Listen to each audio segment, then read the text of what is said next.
सत श्री अकाल जी। पंजाब चोणां नूं लैके साडी खास रिपोर्ट दे विच सब दा स्वागत है। मैं हरशरण कौर। पंजाब दीयां सेहत सेवावां हर सरकार ने रब भरोसे छड़ दित्तियां ने। अज दी साडी खास रिपोर्ट भी दिल फड़ के सुणियो। हो सकदा है कि सच सुन के तुहाडी सेहत दी सच्चाई सुन के सरकारां तुहाडे लई की करदियां ने, तुहाडी सेहत दे लई उस नूं सुन के हो सकदा है तुहाडी सेहत होर खराब हो जाए, पर असीं नहीं चाहुंदे। सेहत एक नियामत है कुदरत दी। तंदुरुस्ती सैकड़े असीसां लखां बख्शिशां तो भी उपर मन्नी गई है।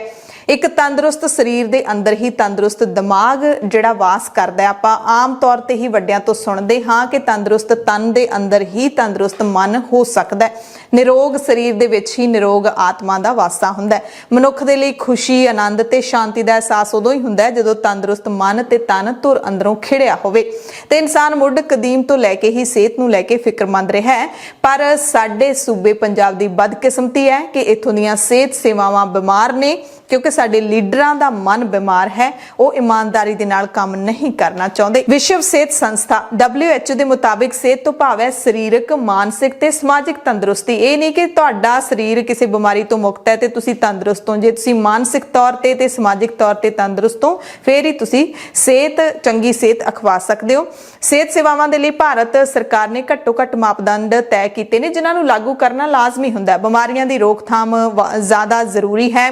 बीमारी रोकण वास्ते साफ पानी, शुद्ध हवा, पखाने दा सही निपटारा, लोड़ींदी मात्रा दे विच संतुलित भोजन जरूरी है। भोजन पदार्थां दे विच मिलावट दी थां शुद्ध वस्तुआं ते गुणवत्ता वालियां चंगीआं दवाइयां, बीमार होण ते घर दे नेड़े तेड़े जांच दी सुविधा, इलाज दी सुविधा, मुड़ वसेबे दे पुख्ता प्रबंध होण, लोड़ींदियां दवाइयां साजो समान तुहानूं मिलदा होवे, गुणवत्ता वाला सारा कुछ मिलदा होवे, सेहत अमला तुहाडे लई उपलब्ध होवे, ये सारा कुछ होना जरूरी हुंदा ते सरकार दा जिम्मा हुंदा जिस नूं तुसीं वोटां पाउने हो ते जिस नूं तुसीं राज भाग दिंदे हो। ते हुणे तुसीं सोचना है इस रिपोर्ट दे विच असीं सब तो पहलां तुहानूं दसदे हां कि तुहानूं ये सारियां चीज़ां मिलदियां ने। साफ पानी, शुद्ध हवा, पखाने दा सही निपटारा, संतुलित भोजन की तुहानूं सारियां नूं मिलदा है? जे नहीं मिलदा तां तुहाडी सरकार ईमानदार नहीं है। ते अपने सूबे पंजाब दी गल करिए तां सच ये है कि सेहत सेवावां ला इलाज बीमारी दा शिकार ने, यानी कि साडियां सेहत सेवावां खुद ही बीमार ने, जिन्हां दा हाल दी घड़ी कोई इलाज नज़र नहीं आउंदा। इस तो भी कौड़ी सच्चाई ये है कि सिक्ख्या ते सेहत वर्गे जिहड़े एजेंडे ने वो साडियां सरकारां दा मुद्दा ही नहीं। सरकारां दे एजेंडे ते ही ये मुद्दे नहीं हन। ते ये कहना भी अतकथनी नहीं होएगी कि पंजाब सरकार ने भी सेहत सेवावां रब भरोसे छड़ दित्तियां ने। भारतीय संविधान दे विच भी हर इंसान दा हक है। धारा 21 कहती है कि जिउण दे अधिकार नूं सही अर्थां दे विच अमली जामा जे पहनाउणा है तां नीतिगत फैसले फौरी तौर ते चुके जाण वाले जरूरी कदम हुंदे ने ते सरकारां इस दियां जिम्मेवार हुंदियां ने। साडी खास पेशकश सेहत ते पंजाब। इहदे विच सब तो पहलां जे आपां बजट दी गल कर लईए तां सेहत दे खेतर लई रखे बजट दे विच चालू वित्ती साल दे विच सिर्फ 40,000 करोड़ दी निगूणी जही रकम रखी गई है, जिहड़ी कि कुल बजट दा 125% हिस्सा बनदी है। पर इस 125% हिस्से विचों भी तुहानूं किन्ना क दित्ता जांदा है, इहदे बारे मूंह ना ही खोलीए तो चंगा है, क्योंकि पंजाब दी सेहत दे कुछ कौड़े सच तुहाडे सामने हुण रखण लगे हां। सब तो पहलां सरकारी हस्पतालां दे विच सहूलतां दी घाट कारण महंगे प्राइवेट हस्पतालां दे विच लोक इलाज करवाउण दे लई मजबूर ने। सरकारी हस्पतालां दे की हालात ने आपो अपने जिले दे विच जाके देख लिओ। दूजी गल, कैंसर वर्गी नामुराद बीमारी के इलाज लई सरकारी हस्पतालों च ढुकवीं सहूलत हाले तक नहीं दी गई। लोगों को मैडिकल कॉलेजों वाल झाकना पै रहा है, जिन्हां दी गिणती 3 तो उत्ते नहीं है पंजाब दे विच। ते उन्हां तिन्नां दे की हालात ने वो भी तुसीं देख लिओ। पंजाब दे विच पटियाले दा हस्पताल, रजिंद्रा हस्पताल फरीदकोट दा हो गया ते अमृतसर दा हो गया। अगली गल, विश्व सेहत संस्था दे पैमाने की कसवट्टी ते भी पंजाब दीयां सेहत सेवावां खरियां नहीं उतरदियां। डॉक्टरां ते हस्पतालां दी गिणती लोड़ नालों बहुत घट है, लोकां दे मुकाबले बहुत घट है। पंजाब दे विच 23 जिला हस्पताल ने। इन्हां हस्पतालां विच 500 बैड होण दा दावा कीता जांदा है, पर जलंधर नूं छड्ड के किते भी 200-250 तो वध बैडां दी सहूलत ही नहीं है। 6 हस्पताल तां सिर्फ 100 बिस्तरियां दी समर्था वाले ने पंजाब दे विच। अगली गल दुख की गल है कि इन्हां जिला हस्पतालों दे विच गुरदा जिगर रोग ते दिल दीयां बीमारियां दे डॉक्टरां दीयां असामियां ही नहीं हैगियां। पंजाब दे हस्पतालों की गल कर रहे हैं। एनस्थीसिया ते पीडियाट्रिक सर्जना दीयां असामियां तां सिरजियां ही नहीं गईयां, मतलब कदे असामियां ही नहीं कड्डियां गईयां। ਅਗਲਾ ਹੈ ਕਿ ਪੰਜਾਬ ਦੇ ਵਿੱਚ ਸਬ ਸੈਂਟਰਾਂ ਦੀ ਗਿਣਤੀ ਸਿਰਫ 2980 ਹੈ, ਜਦਕਿ ਸਰਕਾਰੀ ਕਾਇਦੇ ਮੁਤਾਬਿਕ ਇੱਥੇ 4600 ਹੋਣੇ ਚਾਹੀਦੇ ਨੇ। ਸੂਬੇ ਦੀ ਆਬਾਦੀ ਦੇ ਮੁਤਾਬਿਕ 700 ਪ੍ਰਾਇਮਰੀ ਹੈਲਥ ਸੈਂਟਰ ਜ਼ਰੂਰੀ ਦੱਸੇ ਗਏ ਨੇ, ਪਰ 527 ਦੇ ਨਾਲ ਹੀ ਪੰਜਾਬ 'ਚ ਬੁੱਤਾ ਸਾਰਿਆ ਜਾ ਰਿਹਾ ਹੈ। ਸਰਕਾਰ ਦੇ ਕਾਗਜ਼ਾਂ ਦੇ ਵਿੱਚ 190 ਕਮਿਊਨਿਟੀ ਹੈਲਥ ਸੈਂਟਰ ਨੇ, ਪਰ ਅਸਲ ਦੇ ਵਿੱਚ ਕੰਮ ਸਿਰਫ 87 ਕਰ ਰਹੇ ਨੇ। ਉਸ ਤੋਂ ਵੀ ਵੱਧ ਹੈਰਾਨੀ ਦੀ ਗੱਲ ਇਹ ਹੈ ਕਿ ਸਰਕਾਰ ਦੀਆਂ ਹਦਾਇਤਾਂ ਦੇ ਮੁਤਾਬਿਕ ਕਮਿਊਨਿਟੀ ਹੈਲਥ ਸੈਂਟਰ ਤੇ ਪ੍ਰਾਇਮਰੀ ਹੈਲਥ ਸੈਂਟਰਾਂ ਵਿੱਚ 24 ਘੰਟੇ ਮੈਡੀਕਲ ਸੇਵਾਵਾਂ ਦੇਣ ਦੀ ਗੱਲ ਕਹੀ ਗਈ ਹੈ, ਪਰ ਇੱਕ ਵੀ ਹਸਪਤਾਲ ਵਿੱਚ 2 ਤੋਂ ਵੱਧ ਡਾਕਟਰ ਤੈਨਾਤ ਹੀ ਨਹੀਂ ਕੀਤੇ ਗਏ। ਸਭ ਤੋਂ ਬੁਰਾ ਹਾਲ ਪਿੰਡੂ ਸਿਹਤ ਸੇਵਾਵਾਂ ਦਾ ਹੈ। ਪਿੰਡਾਂ ਵਾਲੇ ਦਿਲ ਫੜ ਕੇ ਜ਼ਰੂਰ ਸੁਣਨ, ਕਿਉਂਕਿ ਪਿੰਡਾਂ ਵਾਲਿਆਂ ਨੂੰ ਪਤਾ ਵੀ ਹੈ ਕਿ ਉਹਨਾਂ ਨੂੰ ਕੀ ਕੁਝ ਦਿੱਤਾ ਜਾਂਦਾ ਹੈ। ਕਈ ਵਾਰੀ ਤਾਂ ਐਂਬੂਲੈਂਸ ਦੀ ਸਹੂਲਤ ਵੀ ਨਹੀਂ ਮਿਲਦੀ, ਫੋਨ ਕਰਦੇ ਰਹਿ ਜਾਂਦੇ ਨੇ, ਉਦੋਂ ਨੂੰ ਬੰਦਾ ਮਰ ਜਾਂਦਾ, ਐਂਬੂਲੈਂਸ ਆਉਂਦੀ ਨਹੀਂ ਹੈਗੀ। ਪਿੰਡਾਂ ਦੇ ਵਿੱਚ 1300 ਡਿਸਪੈਂਸਰੀਆਂ ਦੇ ਵਿੱਚੋਂ 1186 ਪੰਚਾਇਤ ਵਿਭਾਗ ਦੇ ਗਲੇ ਮੜ ਦਿੱਤੀਆਂ ਗਈਆਂ ਨੇ ਤੇ ਇਹਨਾਂ ਵਿੱਚੋਂ ਵੀ 680 ਤੋਂ ਵੱਧ ਡਿਸਪੈਂਸਰੀਆਂ ਬੰਦ ਹੋਣ ਦੇ ਕਿਨਾਰੇ ਨੇ। ਤੁਹਾਨੂੰ ਵੀ ਪਤਾ ਹੋਣਾ ਕਿ ਤੁਹਾਡੇ ਪਿੰਡਾਂ ਕਿੰਨਿਆਂ ਕੁ ਦੇ ਪਿੰਡ ਦੇ ਵਿੱਚ ਡਿਸਪੈਂਸਰੀ ਬਣੀ ਹੋਈ ਹੈ, ਸਾਡੇ ਆਪਦੇ ਪਿੰਡ 'ਚ ਵੀ ਹੈ ਨਹੀਂ। ਬਾਕੀ ਦੀਆਂ ਡਿਸਪੈਂਸਰੀਆਂ ਵਿੱਚੋਂ ਬਹੁਤੀਆਂ ਵਿੱਚ ਫਾਰਮਾਸਿਸਟ ਤੇ ਦਰਜਾ 4 ਮੁਲਾਜ਼ਮ ਮਰੀਜ਼ਾਂ ਦੀ ਸਿਹਤ ਦੇ ਰਖਵਾਲੇ ਬਣਾਏ ਗਏ ਨੇ, ਯਾਨੀ ਕਿ ਡਾਕਟਰਾਂ ਦੀ ਥਾਂ ਤੇ ਫਾਰਮਾਸਿਸਟ ਤੇ ਦਰਜਾ 4 ਮੁਲਾਜ਼ਮ ਹੀ ਲੋਕਾਂ ਨੂੰ ਦਵਾਈਆਂ ਦੇ ਦਿੰਦੇ ਨੇ, ਟੀਕੇ ਲਾ ਦਿੰਦੇ ਨੇ। ਪਿੰਡਾਂ ਦੇ ਵਿੱਚ ਇਹ ਹਾਲ ਹੈ। ਤਹਿਸੀਲ ਪੱਧਰ ਦੇ 99 ਹਸਪਤਾਲ ਗਿਣਤੀ ਵਿੱਚ ਰੱਖੇ ਗਏ ਨੇ, ਪਰ ਅਸਲ ਦੇ ਵਿੱਚ 40 ਵਿੱਚ ਹੀ ਇੱਕ ਡਾਕਟਰ ਤੈਨਾਤ ਹੈ, ਬਾਕੀਆਂ ਦੇ ਵਿੱਚ ਡਾਕਟਰ ਹੀ ਹੈ ਨਹੀਂ। ਅਗਲੀ ਗੱਲ, ਸਰਕਾਰੀ ਅੰਕੜੇ ਦੱਸਦੇ ਨੇ ਕਿ ਹਸਪਤਾਲਾਂ ਦੇ ਵਿੱਚ ਮਰੀਜ਼ ਦੇਖਣ ਲਈ ਡਾਕਟਰ ਨਹੀਂ ਹੁੰਦੇ। ਮਾਹਿਰ ਡਾਕਟਰਾਂ ਦੀਆਂ 1873 ਅਸਾਮੀਆਂ ਚੋਂ 535 ਖਾਲੀ ਪਈਆਂ ਨੇ। ਪੰਜਾਬ ਵਿੱਚੋਂ ਮਾਹਿਰ ਡਾਕਟਰ ਲੱਭੇ ਨਹੀਂ ਤਾਂ ਦਿੱਲੀ ਦੇ ਕਪੂਰਥਲਾ ਹਾਊਸ ਦੇ ਵਿੱਚ ਦੇਸ਼ ਭਰ ਦੇ ਡਾਕਟਰਾਂ ਨੂੰ ਵਾਕ ਇਨ ਇੰਟਰਵਿਊ ਲਈ ਸੱਦਿਆ ਗਿਆ ਸੀ, ਪਰ ਸਰਕਾਰ ਨੂੰ ਨਮੋਸ਼ੀ ਦਾ ਸਾਹਮਣਾ ਕਰਨਾ ਪਿਆ ਕਿਉਂਕਿ ਕੋਈ ਪੰਜਾਬ 'ਚ ਆਉਣਾ ਨਹੀਂ ਚਾਹੁੰਦਾ। ਇਸੇ ਤਰ੍ਹਾਂ ਮੈਡੀਕਲ ਅਫਸਰਾਂ ਦੀਆਂ ਮਨਜ਼ੂਰਸ਼ੁਦਾ 3000 ਅਸਾਮੀਆਂ ਵਿੱਚੋਂ ਚੌਥਾ ਹਿੱਸਾ ਅਸਾਮੀਆਂ ਖਾਲੀ ਪਈਆਂ ਨੇ। ਨਰਸਾਂ ਦੀਆਂ ਅਸਾਮੀਆਂ ਵੀ ਲੰਬੇ ਸਮੇਂ ਤੋਂ ਭਰੀਆਂ ਨਹੀਂ ਗਈਆਂ। ਮਸਾਂ ਅੱਧੀ ਗਿਣਤੀ ਦੇ ਨਾਲ ਹੀ ਗੱਡੀ ਰੋੜੀ ਜਾ ਰਹੀ ਹੈ। ਹੈਰਾਨੀ ਦੀ ਹੱਦ ਉਦੋਂ ਹੋ ਜਾਂਦੀ ਹੈ, ਉਦੋਂ ਟੱਪ ਜਾਂਦੀ ਹੈ ਜਦੋਂ ਸਰਕਾਰੀ ਅੰਕੜੇ ਬੋਲਦੇ ਨੇ ਕਿ 1980 ਤੋਂ ਬਾਅਦ ਸਰਕਾਰੀ ਹਸਪਤਾਲਾਂ ਵਿੱਚ ਮਰੀਜ਼ਾਂ ਦੀ ਗਿਣਤੀ ਪਹਿਲਾਂ ਨਾਲੋਂ ਕਈ ਗੁਣਾ ਵਧੀ ਹੈ, ਪਰ ਡਾਕਟਰਾਂ ਦੀਆਂ ਅਸਾਮੀਆਂ ਓਨੀਆਂ ਹੀ ਨੇ ਤੇ ਉਹਨਾਂ ਦੇ ਵਿੱਚੋਂ ਵੀ ਵੱਡੀ ਗਿਣਤੀ ਅਸਾਮੀਆਂ ਖਾਲੀ ਪਈਆਂ ਨੇ। ਤੇ ਜਿਹੜੇ ਮਾਹਿਰ ਡਾਕਟਰ ਭਰਤੀ ਕੀਤੇ ਗਏ ਨੇ ਉਹਨਾਂ ਵਿੱਚੋਂ ਬਹੁਤ ਸਾਰੇ ਸਰਕਾਰੀ ਨੌਕਰੀ ਛੱਡ ਕੇ ਪ੍ਰਾਈਵੇਟ ਹਸਪਤਾਲਾਂ ਵਿੱਚ ਜਾ ਰਹੇ ਨੇ। ਕਾਰਨ ਇਹ ਹੈ ਕਿ ਪੰਜਾਬ ਹੀ ਭਾਰਤ ਦਾ ਇੱਕੋ ਇੱਕ ਸੂਬਾ ਹੈ ਜਿੱਥੇ ਡਾਕਟਰਾਂ ਦੀ ਤਨਖਾਹ ਪੂਰੇ ਮੁਲਕ ਨਾਲੋਂ ਘੱਟ ਹੈ। ਤੇ ਇਸ ਤੋਂ ਵੀ ਵੱਡੀ ਤਰਾਸਦੀ ਇਹ ਹੈ ਕਿ ਸਿਰਫ ਪੰਜਾਬ ਹੀ ਉਹ ਸੂਬਾ ਹੈ ਜਿੱਥੇ ਸਪੈਸ਼ਲਿਸਟ ਅਤੇ MBBS ਡਾਕਟਰਾਂ ਨੂੰ ਇੱਕੋ ਜਿੰਨੀ ਤਨਖਾਹ ਦਿੱਤੀ ਜਾ ਰਹੀ ਹੈ। ਉਂਝ ਮਾਹਿਰ ਡਾਕਟਰਾਂ ਨੇ ਆਪਣਾ ਕੇਡਰ ਵੀ ਵੱਖਰਾ ਕਰ ਲਿਆ, ਬੇਸਿਕ ਤਨਖਾਹ ਦੇ ਵਿੱਚ 3 ਇਨਕਰੀਮੈਂਟ ਵੀ ਕਰਵਾ ਲਏ ਨੇ।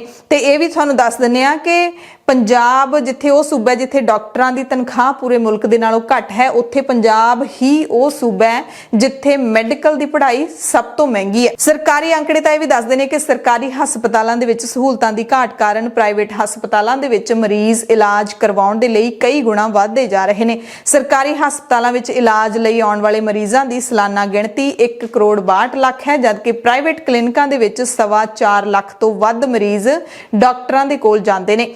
ਸਰਕਾਰ ਨੇ ਸਿਹਤ ਸੇਵਾਵਾਂ ਦੀ ਜ਼ਿੰਮੇਵਾਰੀ ਚੁੱਕਣ ਤੋਂ ਟਾਲਾ ਵੱਟਦਿਆਂ ਸੂਬੇ ਦੇ ਵਿੱਚ ਵੈਲਨੈਸ ਕਲੀਨਿਕ ਸਥਾਪਿਤ ਕਰਨ ਦਾ ਫੈਸਲਾ ਲਿਆ, ਜਿਹਦੇ ਵਿੱਚ ਇੱਕ ਨਰਸ ਤੇ ਇੱਕ ਫਾਰਮਾਸਿਸਟ ਨੂੰ ਮਰੀਜ਼ਾਂ ਦਾ ਇਲਾਜ ਕਰਨ ਦੀ ਜ਼ਿੰਮੇਵਾਰੀ ਦਿੱਤੀ ਗਈ ਹੈ। ਨਰਸਾਂ ਨੂੰ 6-6 ਮਹੀਨਿਆਂ ਦੀ ਟ੍ਰੇਨਿੰਗ ਦੇ ਕੇ ਇੱਕ ਤਰ੍ਹਾਂ ਦੇ ਨਾਲ ਡਾਕਟਰ ਬਣਾ ਦਿੱਤਾ ਗਿਆ। ਇਹ ਹੈ ਗੰਭੀਰਤਾ ਸਾਡੇ ਸੂਬੇ ਦੀਆਂ ਸਰਕਾਰਾਂ ਦੀ। ਇਹ ਨਹੀਂ ਕਿ ਕਾਂਗਰਸ ਦੀ ਸਰਕਾਰ ਹੈ ਉਸੇ ਨੇ ਇਹ ਹਾਲ ਕੀਤਾ, ਇਸ ਤੋਂ ਪਹਿਲਾਂ ਵੀ ਜਿਹੜੀਆਂ ਸਰਕਾਰਾਂ ਬਦਲ ਕੇ ਉਹੀ ਆਉਂਦੀਆਂ, ਕਦੇ ਕਾਂਗਰਸ ਕਦੇ ਅਕਾਲੀ, ਹੁਣ ਤੱਕ ਇਹੀ ਹੁੰਦਾ ਰਿਹਾ ਤੇ ਇਹਨਾਂ ਨੇ ਇਹੀ ਹਾਲ ਕੀਤਾ ਹੈ ਸਿਹਤ ਸੇਵਾਵਾਂ ਦਾ। ਤੇ ਜੇ ਪੁਰਾਣੇ ਜ਼ਮਾਨਿਆਂ ਦੀ ਗੱਲ ਕਰ ਲਈਏ ਤਾਂ ਪਹਿਲਾਂ ਲੋਕਾਂ ਦੇ ਕੋਲੇ ਇੰਨੀਆਂ ਸਿਹਤ ਸਹੂਲਤਾਂ ਵੀ ਨਹੀਂ ਹੁੰਦੀਆਂ ਸੀ, ਪਰ ਉਦੋਂ ਦੇ ਮੁਕਾਬਲੇ ਜੇ ਹੁਣ ਕੰਪੈਰੀਜ਼ਨ ਕਰ ਲਈਏ ਤਾਂ ਮੌਤਾਂ ਦੀ ਗਿਣਤੀ ਵੱਧ ਗਈ ਹੈ। ਸਿਹਤ ਸਹੂਲਤਾਂ ਸਾਨੂੰ ਦਿੱਤੀਆਂ ਜਾਂਦੀਆਂ ਨੇ ਕਹਿਣ ਦੇ ਨਾਮ ਤੇ, ਪਰ ਮੌਤਾਂ ਪਹਿਲਾਂ ਘੱਟ ਹੁੰਦੀਆਂ ਸੀ। ਪਹਿਲਾਂ ਲੋਕ ਮੋਟਾ ਅਨਾਜ ਖਾਂਦੇ ਸੀ, ਦੇਸੀ ਬੀਜ ਤੇ ਦੇਸੀ ਖਾਦਾਂ ਵਰਤਦੇ ਸੀ, ਖੇਤਾਂ ਦੇ ਵਿੱਚ ਅਨਾਜ ਉਗਾਉਣ ਦੇ ਵਿੱਚ ਕੀਟਨਾਸ਼ਕ ਤੇ ਨਦੀਨਨਾਸ਼ਕ ਹੁੰਦੇ ਨਹੀਂ ਸੀ। ਘਰ ਦੇ ਵਿੱਚ ਦੇਸੀ ਘਿਓ ਹੁੰਦਾ ਸੀ, ਦੁੱਧ, ਲੱਸੀ, ਗੁੜ, ਦਾਲਾਂ, ਇਹੋ ਜਿਹਾ ਕੁਝ ਖਾਂਦੇ ਸੀ। ਐਂਟੀਬਾਇਓਟਿਕ ਉਦੋਂ ਆਈ ਹੀ ਨਹੀਂ ਸੀ, ਲੋਕ ਕਾੜੇ ਆਦ ਪੀਂਦੇ ਹੁੰਦੇ ਸੀ। ਪਰ ਇਸ ਦੇ ਬਾਵਜੂਦ ਵੀ ਜਦੋਂ ਪੰਜਾਬ ਦੇ ਵਿੱਚ ਆਪਾਂ ਅੰਕੜਿਆਂ ਨੂੰ ਦੇਖਦੇ ਹਾਂ 1857 ਤੋਂ 1947 ਤੱਕ ਬਿਮਾਰੀਆਂ, ਔਸਤ ਉਮਰ, ਮੌਤ ਦੀ ਔਸਤ ਉਮਰ ਜਾਂ ਹੋਰ ਮੌਤਾਂ ਦਾ ਲੇਖਾ ਜੋਖਾ ਕਰਦੇ ਹਾਂ ਤਾਂ ਤਸਵੀਰ ਸਾਡੇ ਸਾਹਮਣੇ ਆਉਂਦੀ ਹੈ ਕਿ ਮੌਤਾਂ ਪਹਿਲਾਂ ਨਾਲੋਂ ਹੁਣ ਵਧੀਆਂ ਨੇ। ਤੇ ਡਾਕਟਰ ਪਿਆਰੇ ਲਾਲ ਗਰਗ ਜਿਹੜੇ ਕਿ ਫਰੀਦਕੋਟ ਯੂਨੀਵਰਸਿਟੀ ਦੇ ਵਾਈਸ ਚਾਂਸਲਰ ਰਹੇ ਨੇ, ਉਹ ਮੰਨਦੇ ਨੇ ਕਿ ਮੁੱਖ ਨੁਕਤੇ ਹੋਣੇ ਚਾਹੀਦੇ ਨੇ ਸਿਹਤ ਨੂੰ ਲੈ ਕੇ ਸਰਕਾਰਾਂ ਦੇ ਮੈਨੀਫੈਸਟੋ ਦੇ ਵਿੱਚ। ਉਹਦੇ ਵਿੱਚ ਸਭ ਤੋਂ ਅਹਿਮ ਸੰਤੁਲਿਤ ਭੋਜਨ ਹਰ ਨਾਗਰਿਕ ਨੂੰ ਮਿਲਣਾ ਚਾਹੀਦਾ ਹੈ। ਪੀਣ ਵਾਲਾ ਸਾਫ਼ ਪਾਣੀ ਹਰ ਕਿਸੇ ਤੱਕ ਪਹੁੰਚਦਾ ਹੋਣਾ ਚਾਹੀਦਾ। ਆਪਾਂ ਵੀ ਜਾਣਦੇ ਹਾਂ ਕਿ ਪੰਜਾਬ ਦੇ ਵਿੱਚ ਇਹੋ ਜਿਹੇ ਕਈ ਇਲਾਕੇ ਨੇ ਜਿੱਥੇ ਪੀਣ ਵਾਲਾ ਪਾਣੀ ਇੰਨਾ ਕੁ ਗੰਦਲਾ ਹੈ ਕਿ ਉੱਥੇ ਹਰ ਘਰ ਦੇ ਵਿੱਚ ਕੈਂਸਰ ਹੈ। ਮਾਲਵੇ ਦੇ ਵਿੱਚ ਕਈ ਪਿੰਡਾਂ ਦੇ ਵਿੱਚ ਮਲ ਮੂਤਰ ਦਾ ਯੋਗ ਨਿਪਟਾਰਾ ਯਾਨੀ ਕਿ ਟਾਇਲਟਸ ਵਗੈਰਾ ਜਿਹੜੀਆਂ ਉਹ ਸਹੀ ਬਣੀਆਂ ਹੋਣੀਆਂ ਚਾਹੀਦੀਆਂ ਨੇ। ਉਹਦਾ ਨਿਪਟਾਰਾ ਧਰਤੀ ਦੇ ਵਿੱਚ ਸਹੀ ਤਰੀਕੇ ਨਾਲ ਹੋਣਾ ਚਾਹੀਦਾ ਹੈ। ਭੋਜਨ ਵਿੱਚ ਮਿਲਾਵਟ ਹੈ ਜਿਹੜੀ ਉਹ ਤੇ ਰੋਕ ਲੱਗਣੀ ਚਾਹੀਦੀ ਹੈ। ਫੂਡ ਸਪਲਾਈ ਮਹਿਕਮਾ ਹੈਗਾ ਜਿਹੜਾ ਉਹ ਚੰਗੇ ਤਰੀਕੇ ਦੇ ਨਾਲ ਕੰਮ ਕਰੇ। ਜਿਹੜੇ ਦੁਕਾਨਦਾਰ ਜਿਹੜੀਆਂ ਖਾਣ ਪੀਣ ਵਾਲੀਆਂ ਚੀਜ਼ਾਂ ਲੋਕਾਂ ਨੂੰ ਵੇਚਦੇ ਨੇ ਉਹ ਸ਼ੁੱਧ ਹੋਣ ਤੇ ਲੋਕਾਂ ਦੀ ਸਿਹਤ ਤਾਂ ਹੀ ਠੀਕ ਹੋ ਸਕਦੀ ਹੈ। ਕੁਪੋਸ਼ਣ ਕਾਰਨ ਹੋਣ ਵਾਲੀਆਂ ਬਿਮਾਰੀਆਂ ਤੇ ਕੰਟਰੋਲ ਹੋਵੇ। ਨਸ਼ਿਆਂ ਦੀਆਂ ਜਿਹੜੀਆਂ ਨਸ਼ਿਆਂ ਤੇ ਲੋਕ ਲੱਗਦੇ ਨੇ ਉਹਨਾਂ ਦੇ ਉੱਤੇ ਕੰਟਰੋਲ ਹੋਵੇ। ਨਸ਼ੇੜੀਆਂ ਦੀ ਨਿਸ਼ਾਨਦੇਹੀ ਹੋਣੀ ਚਾਹੀਦੀ ਹੈ। ਇਹੋ ਜਿਹੀਆਂ ਬਹੁਤ ਸਾਰੀਆਂ ਜਿਹੜੀਆਂ ਗੱਲਾਂ ਨੇ ਉਹ ਮੈਨੀਫੈਸਟੋ ਦੇ ਵਿੱਚ ਹੋਣੀਆਂ ਚਾਹੀਦੀਆਂ ਨੇ। ਸਭ ਤੋਂ ਪਹਿਲੀ ਤਾਂ ਇਹੀ ਹੈ ਕਿ ਸਾਫ਼ ਪਾਣੀ, ਸੰਤੁਲਿਤ ਭੋਜਨ ਹਰ ਇੱਕ ਨੂੰ ਮਿਲੇ। ਬਿਮਾਰੀਆਂ ਦੀ ਰੋਕਥਾਮ ਦੇ ਲਈ ਪ੍ਰਬੰਧ ਕੀਤੇ ਜਾਣ। ਸਾਫ਼ ਸੁਥਰਾ ਵਾਤਾਵਰਣ ਮਿਲੇ ਤੇ ਲੋਕਾਂ ਨੂੰ ਬਿਮਾਰੀਆਂ ਹੋਣਗੀਆਂ ਹੀ ਨਹੀਂ। ਬਾਕੀ ਟੀਕਾਕਰਨ ਹੁੰਦਾ ਜਿਹੜਾ ਉਹ ਸਮੇਂ-ਸਮੇਂ ਤੇ ਹੁੰਦਾ ਰਹੇ। ਸਾਰੇ ਲੋਕਾਂ ਨੂੰ ਜਿਹੜੀਆਂ ਹੈਗੀਆਂ ਨੇ ਡਾਕਟਰਾਂ ਦੀ ਸਹੂਲਤ ਸਮੇਂ ਸਿਰ ਉਪਲਬਧ ਹੋਵੇ। ਪਰ ਅਫਸੋਸ ਹੈ ਕਿ ਇਹ ਸਾਰੀਆਂ ਗੱਲਾਂ ਕਿਸੇ ਵੀ ਸਿਆਸੀ ਪਾਰਟੀ ਦੇ ਚੋਣ ਏਜੰਡੇ ਤੇ ਹੁੰਦੀਆਂ ਹੀ ਨਹੀਂ। ਸਿੱਖਿਆ, ਸਿਹਤ, ਰੁਜ਼ਗਾਰ ਇਹ ਤਾਂ ਹੁੰਦਾ ਹੀ ਨਹੀਂ। ਹੋਰ ਹੀ ਮੁੱਦਿਆਂ ਦੇ ਵਿੱਚ ਉਲਝਾ ਕੇ ਲੋਕਾਂ ਦੇ 5 ਸਾਲ ਨੇ ਜਿਹੜੇ ਉਹ ਟਪਾ ਦਿੱਤੇ ਜਾਂਦੇ ਨੇ। ਤੇ ਜਿਵੇਂ ਜਿਹੜੀਆਂ ਵਿਕਸਿਤ ਮੁਲਕ ਹੁੰਦੇ ਨੇ ਉੱਥੇ ਲੋਕਾਂ ਦੇ ਲਈ ਸਿਹਤ ਬੀਮਾ ਹੁੰਦਾ ਹੈ। ਸਰਕਾਰੀ ਹਸਪਤਾਲਾਂ ਦੇ ਨਾਲ ਪ੍ਰਾਈਵੇਟ ਹਸਪਤਾਲਾਂ ਦੇ ਵਿੱਚ ਵੀ ਜਿਹੜਾ ਹੈਗਾ ਉਹਨਾਂ ਦੇ ਇਲਾਜ ਦਾ ਖਰਚਾ ਮਾਫ ਕੀਤਾ ਜਾਂਦਾ ਹੈ ਜਾਂ ਫਿਰ ਘਟਾਇਆ ਜਾਂਦਾ ਹੈ। ਪਰ ਇੱਥੇ ਇਹੋ ਜਿਹਾ ਕੁਝ ਨਹੀਂ ਹੁੰਦਾ। ਆਮ ਤੌਰ ਤੇ ਧਾਰਨਾ ਹੁੰਦੀ ਹੈ ਕਿ ਡਾਕਟਰ ਨੇ ਜਿੰਨੇ ਪੈਸੇ ਮੰਗ ਲਏ ਉਹਨੇ ਦੇਣੇ ਹੀ ਹੁੰਦੇ ਆ। ਇੱਕੋ ਇੱਕ ਅਜਿਹਾ ਸ਼ਾਇਦ ਮਹਿਕਮਾ ਹੈ ਜਿੱਥੇ ਤੁਸੀਂ ਰੇਟ ਘੱਟ ਨਹੀਂ ਕਰਾ ਸਕਦੇ। ਸਬਜ਼ੀ ਦੀ ਰੇਹੜੀ ਤੇ ਜਾਓਗੇ ਉੱਥੇ ਵੀ ਤੁਸੀਂ ਬਾਰਗੇਨਿੰਗ ਕਰੋਗੇ। ਕੱਪੜੇ ਲੈਣ ਜਾਓਗੇ ਉੱਥੇ ਵੀ ਕਰ ਲਓਗੇ। ਪਰ ਡਾਕਟਰ ਦੇ ਨਾਲ ਤੁਸੀਂ ਬਾਰਗੇਨਿੰਗ ਕਰ ਨਹੀਂ ਸਕਦੇ। ਔਰ ਬਹੁਤ ਵਾਰੀ ਤਾਂ ਮਰੀਜ਼ਾਂ ਦੀ ਜਾਨ ਇਸੇ ਗੱਲ 'ਚ ਚਲੀ ਜਾਂਦੀ ਹੈ ਕਿ ਡਾਕਟਰ ਜਿਹੜੇ ਨਿੱਜੀ ਹਸਪਤਾਲ ਨੇ ਉਹ ਲੋਕਾਂ ਦੀ ਛਿੱਲ ਲਾਉਂਦੇ ਨੇ ਕਿ ਅਸੀਂ ਦਾਖਲ ਤਾਂ ਕਰਾਂਗੇ ਮਰਦੇ ਬੰਦੇ ਨੂੰ ਜੇ ਤੁਸੀਂ 1 ਲੱਖ ਜਾਂ ਫਿਰ 2 ਲੱਖ ਰੁਪਈਆ ਜਮ੍ਹਾਂ ਨਹੀਂ ਕਰਵਾ ਦਿੰਦੇ। ਵੈਂਟੀਲੇਟਰ ਤੇ ਪਾ ਕੇ 10-10 ਲੱਖ ਰੁਪਏ ਵਸੂਲ ਲਏ ਜਾਂਦੇ ਨੇ। ਬੰਦਾ ਭਾਵੇਂ ਮਰਿਆ ਹੀ ਪਿਆ ਹੁੰਦਾ। ਸੋ ਇਸ ਤਰ੍ਹਾਂ ਦੀਆਂ ਜਿਹੜੀਆਂ ਸਿਹਤ ਸਹੂਲਤਾਂ ਨੇ ਉਹ ਮਿਲਦੀਆਂ ਨੇ। ਇਹ ਇਕੱਲੇ ਪੰਜਾਬ ਦੀ ਗੱਲ ਨਹੀਂ, ਇਹ ਪੂਰੇ ਭਾਰਤ ਦੀ ਕਹਿ ਸਕਦੇ ਹਾਂ। ਸੋ ਜੇ ਸਰਕਾਰਾਂ ਸੱਚਮੁੱਚ ਹੀ ਲੋਕਾਂ ਦੀ ਸਿਹਤ ਪ੍ਰਤੀ ਗੰਭੀਰ ਹੁੰਦੀਆਂ ਜਾਂ ਆਪਣੀ ਜ਼ਿੰਮੇਵਾਰੀ ਸਮਝਦੀਆਂ ਤਾਂ ਸੂਬੇ ਵਿੱਚ ਨਵਜੰਮੇ 1000 ਬੱਚਿਆਂ ਵਿੱਚੋਂ 144 ਘੰਟਿਆਂ ਦੇ ਵਿੱਚ ਹੀ ਦਮ ਨਾ ਤੋੜ ਜਾਂਦੇ। ਯਾਨੀ ਕਿ 1000 ਬੱਚਿਆਂ ਵਿੱਚੋਂ 144 ਬੱਚੇ ਦਮ ਤੋੜ ਜਾਂਦੇ ਨੇ। ਪੰਜਾਬ ਦੇ 70% ਬੱਚੇ ਤੇ 58% ਮਾਵਾਂ ਖੂਨ ਦੀ ਘਾਟ ਨਾਲ ਜੂਝ ਰਹੀਆਂ ਨੇ।